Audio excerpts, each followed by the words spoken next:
Okay, welcome back.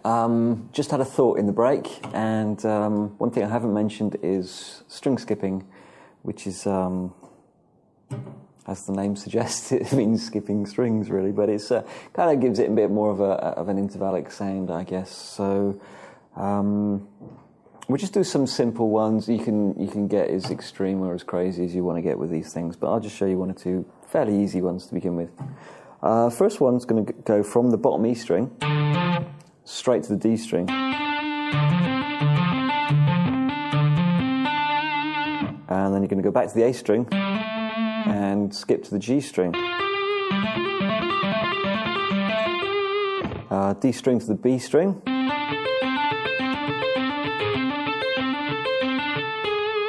Hit that flat 5 in there accidentally, but that's quite a nice sound as well. And then finally the G string to the top E string.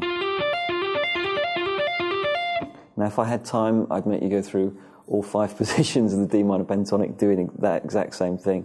But I don't want to... there's loads of stuff that I want to get through today. So if you try that with each of the 5 positions, I'll still be here when you get back. I'll try that slowly in one kind of... So it's going to sound a bit like that now, okay? So together, 3 and 4 and...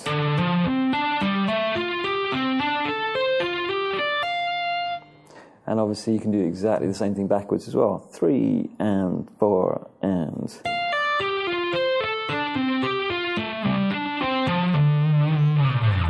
Okay, this might not seem particularly fast at the moment, the fast bit's coming up. Essentially,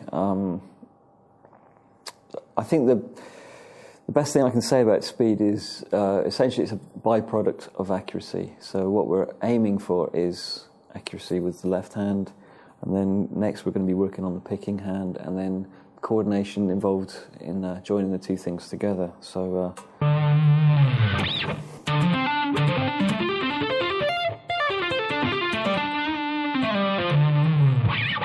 So it doesn't really matter. If you can do it at that speed, that's great. If not, don't worry about it, because you've still got your stabilizers on. You need to sort of train your fingers so they know exactly what you're trying to do with them, okay?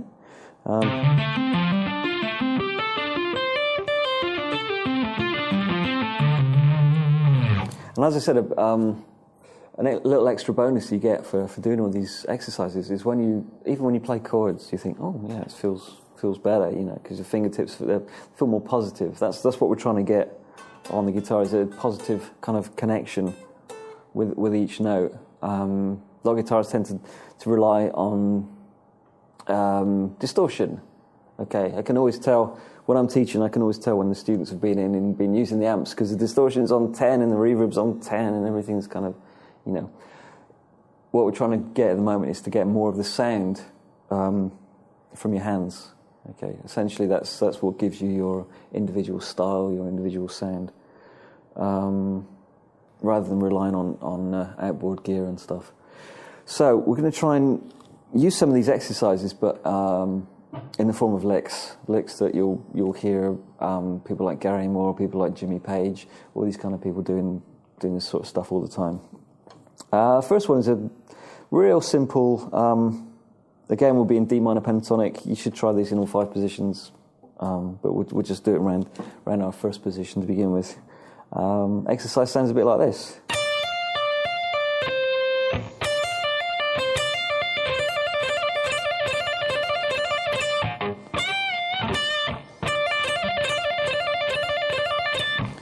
Now remember, when you play that, breathe. I'm serious about this. You need to be as relaxed as possible. As soon as you start tensing up and holding your breath, it just feels a lot more difficult. Your hands get tired quicker. You won't be able to do it. Okay, so we're just going to cycle that slowly together. 3 and 4 and.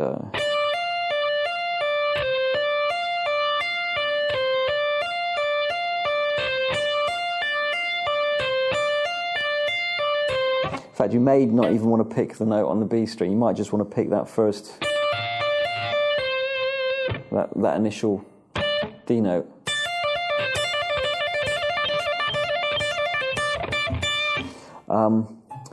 Part of the way I'm keeping this quiet, by the way, is the side of the first finger resting up against the B string, so that when the third finger comes off the B string, you don't actually get the open B string. Okay, so the B string is not going to ring because the side of the first finger is just keeping that quiet there.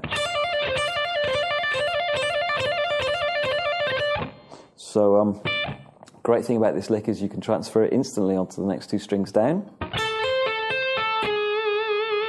If you play it on the 13th fret, you get that flat 5, that kind of real bluesy sound.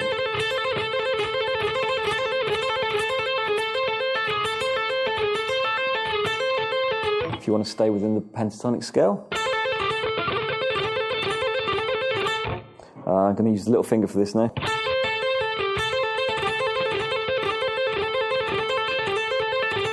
Again, you've got the same thing with the first finger, resting against the G string to keep that quiet.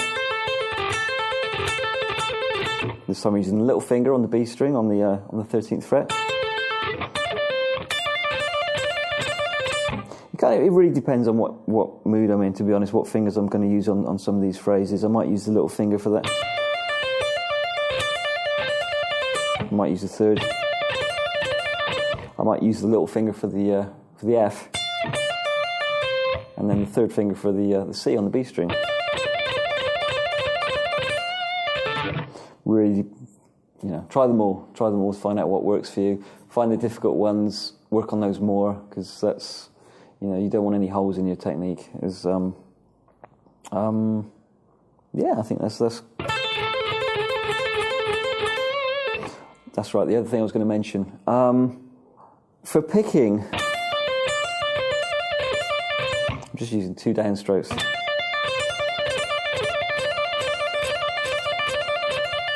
If you want to pick that C note, I'm going to use 2 downstrokes. I don't know if you can see that, so I'm just hitting the C, and the pick actually starts to rest on the top E string.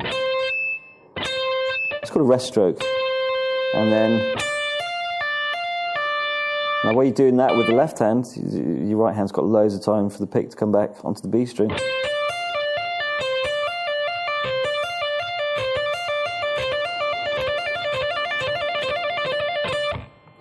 You might even want to try some variations of that. I always try and encourage my students, to take these ideas and, you should be thinking straight away, what else can I do with that? How can I change that to make that more interesting?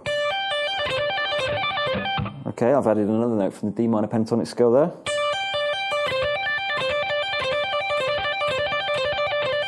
That's kind of a nice note there. This is the note G on the 15th fret. Still got the same note on the B string there.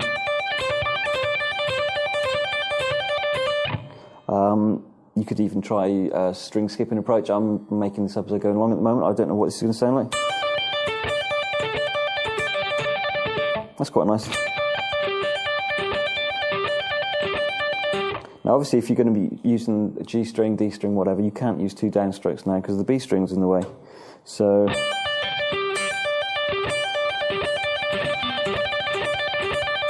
you might come up with these kind of things where you're hitting that with an upstroke, and then that with a downstroke. Sometimes I'm tempted to use these other fingers on the left hand. It's kind of a nice sound as well. You get a bit more of a snap to the note. Just using the second finger, just using the flesh of the second finger. I don't have any nails, so I always use flesh. So that way, flesh takes care of the top E string. And then simple downstroke on the G note of the G string.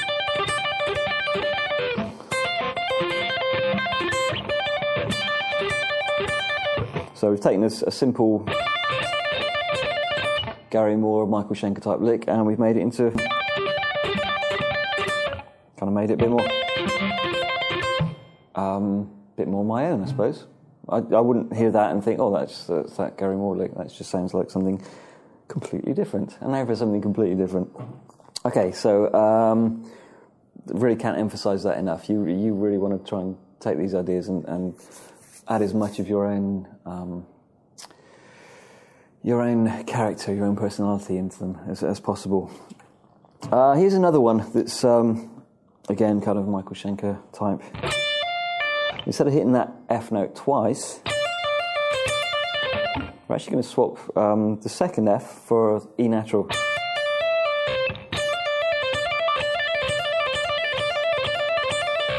It's quite a cool sound.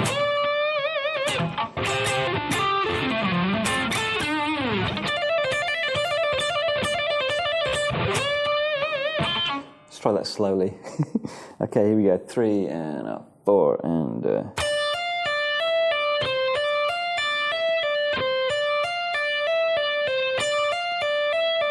Again, pay attention to the finger in here. I'm using the little finger, third finger, and little finger again. And it's still only 2 downstrokes.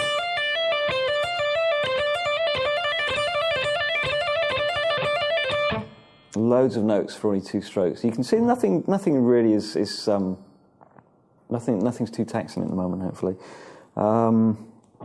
Again, transfer the same thing onto the B string. And you have a choice of staying within the E minor pentatonic or with the flat 5, the blues thing. I'd probably use the blues thing, actually. That sounds cool. And it also means you can take the exact same.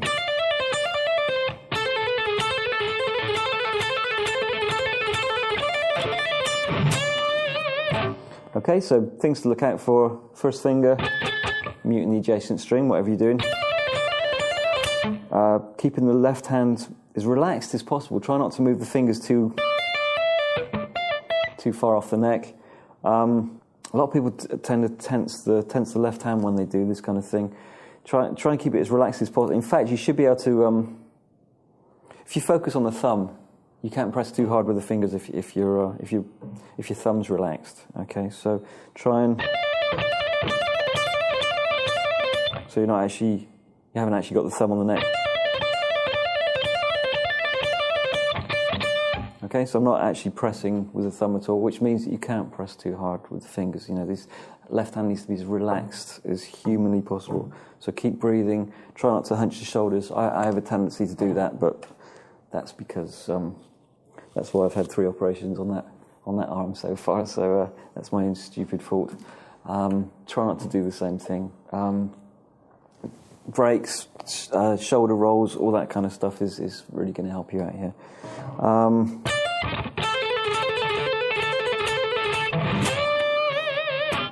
Okay, so that's a whole bunch of exercises. I've just had a thought. The final thing on this, because at the moment we're not really using the second finger at all, and I'd like to use the second finger. So I think what I'm going to do, I'm going to extend this lick.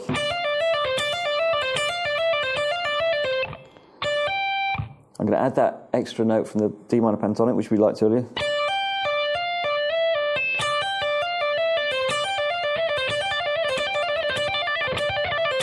That sounds quite cool.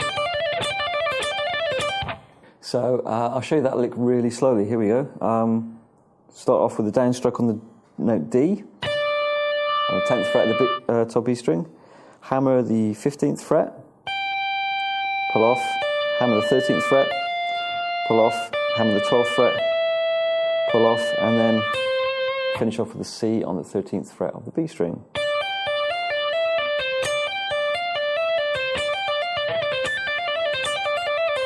Sorry, I'll do it slowly, play along. 3 and 4, E and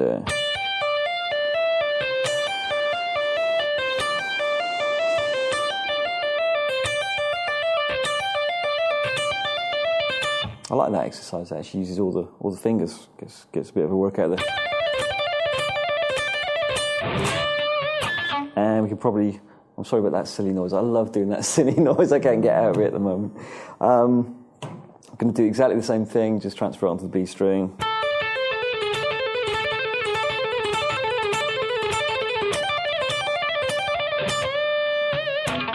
That's the kind of thing we're aiming for here. Okay, so. You see, it really gives these left-hand fingers. There's a little bit of a stretch. When stretching, make sure the thumb is pretty much, as I said earlier, as relaxed as possible, but pretty much behind the second finger. So you can probably see there, when I'm playing that lick,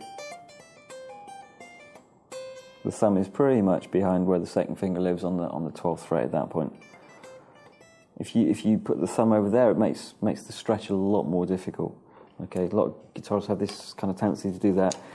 You have no support on the the third and the little finger, and that's obviously where most guitarists are actually weakest. So the thumb will actually help with that as well. It helped to feel a little more positive on the little finger and third finger side.